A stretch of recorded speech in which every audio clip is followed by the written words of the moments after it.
Mr. Speaker, we can look at the content, but if the ban is unnecessary, then why is it that they've started a review? Just last week, his education secretary called a ban a bit gimmick, yet teachers and head teachers say the evidence already shows that schools that ban phones get better results. And he's wrong. Not all schools do this. Only 1 in 10 schools are smartphone free. So will he U-turn on this? We need to ensure that all schools do this, but the vast majority do. No one thought Keir Starmer would embarrass himself this badly. Mocked openly in Parliament, he was blindsided completely. Kemi Badenoch set up the perfect political snare, and Starmer fell straight into it. Visibly lost, uncertain, and unable to recover, he opened his mouth and the chamber burst into laughter, disbelief echoing all around. So what exactly caused this political meltdown? It began with Labour's move to oppose banning mobile phones in schools, a rule Starmer himself had once promoted as vital for classroom discipline. He highlighted it as a showcase policy, a publicity tool proving his supposed commitment to education. Yet, when the decisive vote came, he rejected it. That's when the fallout began. Kemi Badenoch seized the moment, exposing his double standards point by point.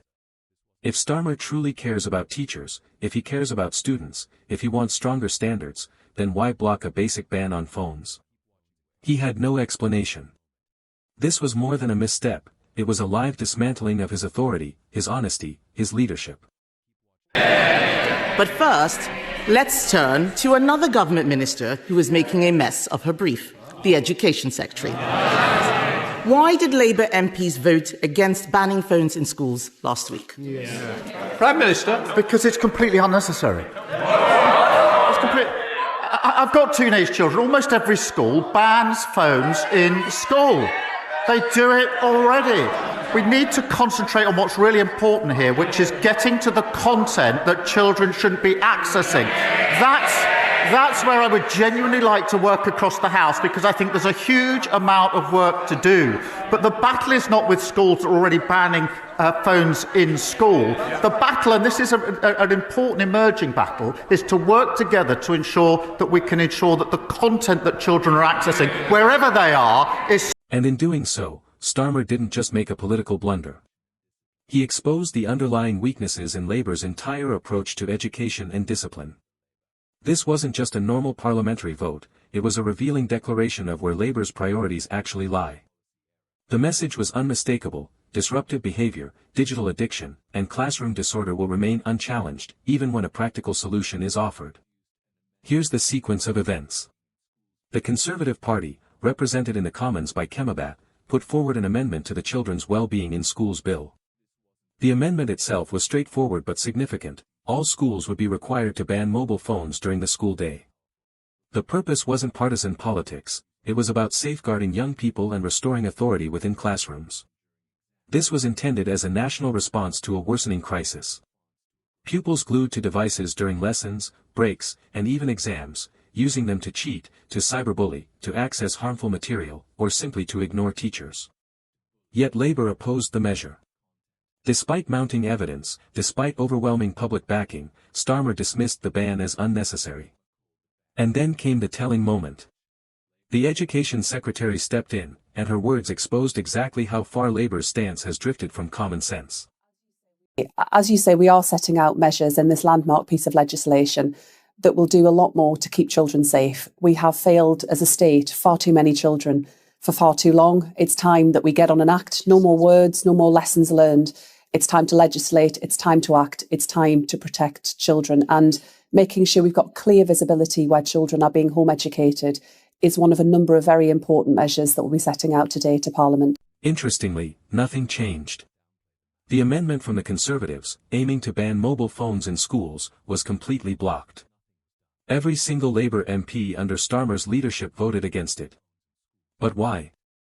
During Prime Minister's questions, Starmer tried to minimise the issue, acting as if it were trivial. That's when Kemi Badenoch intervened, delivering a harsh public lesson to him right in front of Parliament. She highlighted not only Labour's weak stance, but also Starmer's personal hypocrisy, publicly claiming concern for classroom discipline while secretly instructing MPs to block meaningful action. Mr. Speaker, we can look at the content, but if the ban is unnecessary, then why is it that they've started a review? Just last week, his Education Secretary called a ban a bit gimmick, yet teachers and head teachers say the evidence already shows that schools that ban phones get better results. And he's wrong. Not all schools do this. Only 1 in 10 schools are smartphone free. So will he U-turn on this? We need to ensure that all schools do this, but the vast majority do. Look, it is really important that we focus on the battle we have to have with mobile phones, which is the content that children are able to access.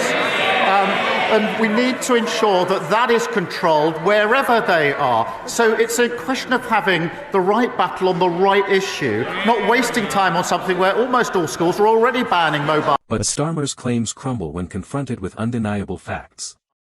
Before we continue, if you're finding this video useful, like, share, and subscribe for more insights into the major shifts in British politics today.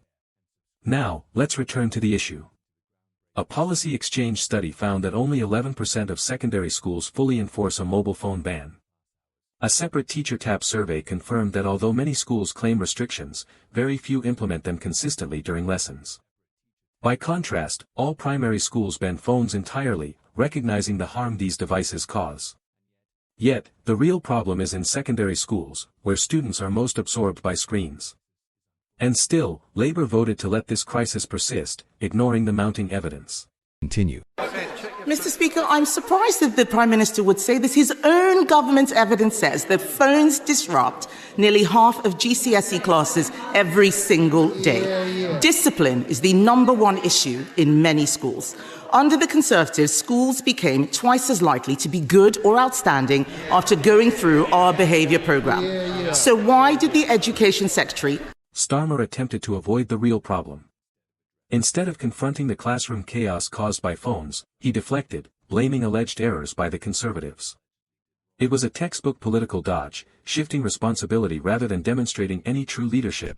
Mr. Speaker, she talks about the record of the last government.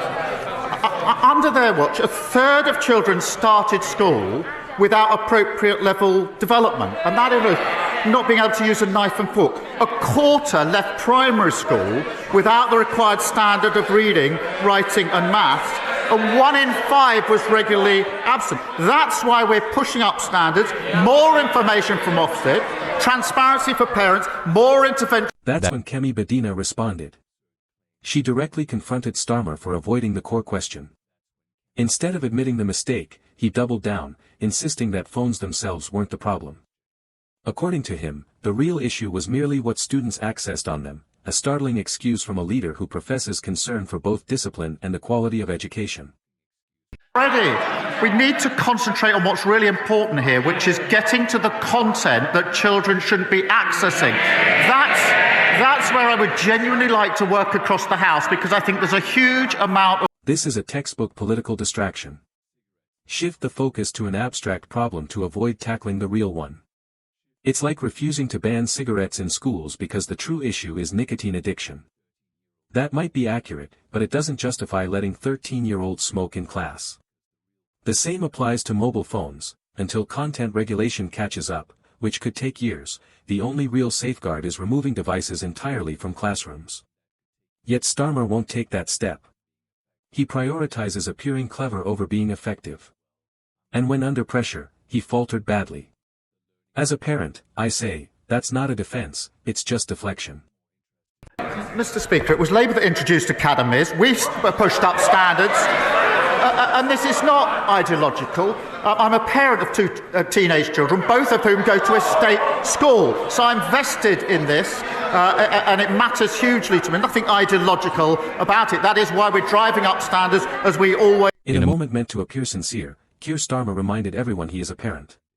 But it didn't work. It felt empty and deflective. Being a parent isn't a policy. It's not a plan. And it's certainly not a substitute for leadership. Parents across the UK aren't asking for sympathy. They want discipline, structure, and focus in classrooms. If anything, being a parent should encourage support for a phone ban, not discourage it. The truth is, Starmer had a real opportunity to make a difference. A clear majority, a straightforward amendment, and massive public support existed. Yet he did nothing. Worse, he actively blocked a motion that could have aided students, teachers, and schools alike. What's your take? Should phones be banned in schools to reduce distractions, or have they become too indispensable to restrict? Drop your thoughts in the comments. Which schools perform better, those that ban phones or those that allow them? For more videos